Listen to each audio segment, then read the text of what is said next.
미국 정부는 윤석열 대통령의 취임에 대해서 한미동맹은 공통의 이해와 가치 위에 만들어져 지속하는 가치가 있다며 새 정부와 협력을 고대하고 있다고 밝혔습니다. 윤 대통령 취임 열흘 만에 조 바이든 대통령이 한국을 방문해서 정상회담을 열 예정인 만큼 앞으로의 한미 관계에 대한 청사진이 나올 것으로 보입니다. 워싱턴 연결해서 자세한 내용 알아봅니다. 강태욱 특파원. 네, 워싱턴입니다. 예. 미국 정부로서는 일단 한미 동맹을 공고히 하는 방향으로 새 정부와의 협력을 고대하고 있다는 반응이죠.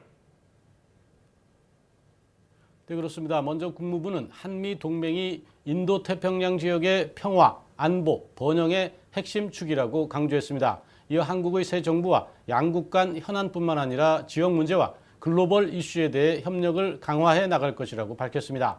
특히 한미동맹은 공통의 이익과 공유된 가치 위에 세워진 동맹이라는 점에서 지속하는 가치가 있다고도 설명했습니다. 누가 통치하느냐에 영향받지 않는다며 한미동맹이 지속할 것이고 공통의 이해를 추구하고 공유하는 가치를 보호하는 데 함께할 것이라고 기대했습니다. 직접 들어보겠습니다. And we know this because we have had a chance to already meet with some of the transition officials, some of the incoming government officials, that our alliance with the ROK will endure and that together we'll be able to pursue our interests and to protect our values. 예, 강태욱 특파원. 이 한미 연합훈련이라든지 전략자산 배치 같은 국방부의 반응 또한 관심인데요. 어떻습니까? 네, 존 커비 대변인의 브리핑도 있었는데요. 먼저 다른 나라의 새 행정부와 그러는 것처럼 한국의 새 정부와도 협력하길 고대한다고 말했습니다. 이어 한국은 핵심 동맹이라며 항상 더 잘하고 능력을 갖추도록 할 방법을 찾고 있다고 강조했습니다. 다만 군사훈련이나 전략자산 배치 문제에 대해서는 그동안의 입장을 유지했는데요.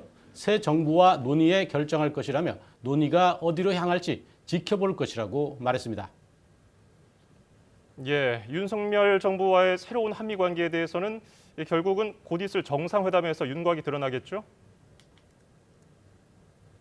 네, 그렇습니다. 열흘 뒤에 바이든 대통령이 한국을 찾을 예정입니다. 일본에서 예정된 쿼드 정상회의에 앞서 우리나라를 먼저 들러 한미 간 정상회담을 여는 것인데요. 취임 열흘 만이라 세부적인 것까지 준비하기에는 시간이 모자란 게 사실입니다만 북한이 올해 들어 도발을 늘리고 이른바 레드라인인 대륙간 탄도미사일까지 시험 발사가 이뤄지고 있는 긴박한 상황입니다. 더 나아가 이번 달 말까지 핵실험 준비를 마치고 시험에 나설 수 있다는 미국 정부의 평가까지 나오고 있습니다. 그런 만큼 한반도 정세를 안정적으로 관리하기 위해 한미 간 협의가 긴급해진 게 현실입니다.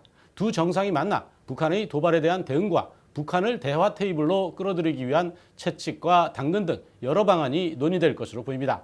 또 새 정부와의 한미 관계에 대해서 윤 대통령이 대선 과정에서 포괄적 전략 동맹을 제시한 만큼 이에 대한 논의도 구체화할 것으로 보입니다. 지금까지 워싱턴에서 YTN 강태욱입니다.